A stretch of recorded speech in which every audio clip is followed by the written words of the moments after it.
Okay, Matt, so we finished the script, so the top half of it, this first block defines the chain itself, so literally the link, all right?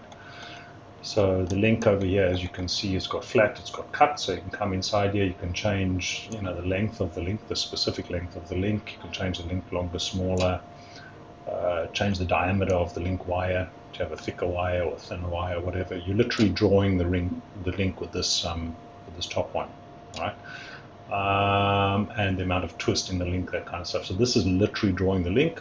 This one is defining that top cut, bottom cut. So if you look at this, you see that I can cut tighter, shorter. You want side facet or you don't want a side facet. And then you can bring in a facet cut depending if you need. So if you look from the side over here, there's a facet cut that can be brought in to take off the facet. Oopsie, too far. So for faceted chain like that. So if you wanted those facets over there. Anyway, so this is for drawing the chain itself. The next one down is drawing the supports underneath the chain. All right, so you've got a height of your casting sprue. So 52 millimeters in this case. You can change the height up and down. I try to keep it probably as short as you possibly can. Make sure that you haven't got the casting sprues hitting the chain itself.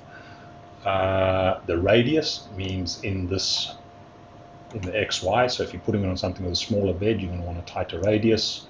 Tighter radius means it's harder to cut off, etc. All right. This is the number of turns going up.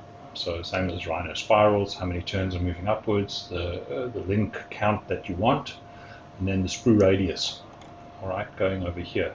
So the chain sprue radius and the chain sprue length. So the length means how much length away from the chain do you want to have. So you can make this longer or shorter, etc. Okay, depending on how hard it is for your jewelers to then come in and cut it off afterwards.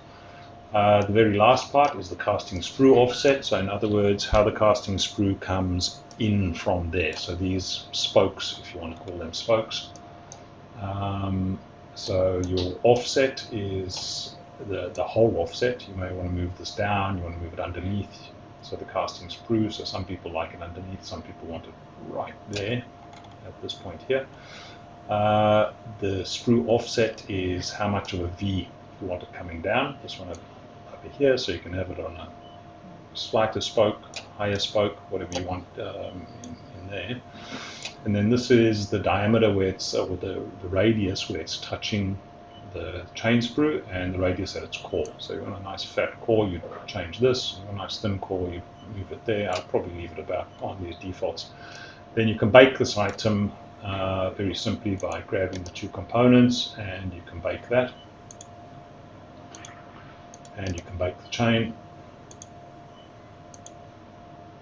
Okay, and then you can move all that mesh out the way, and you can move on to the next one. So now you can start with a chain with a slightly different diameter, smaller, whatever you need. And you're good to go. Cast in place chain. Ready to put onto your printer. Okay guys, cheers.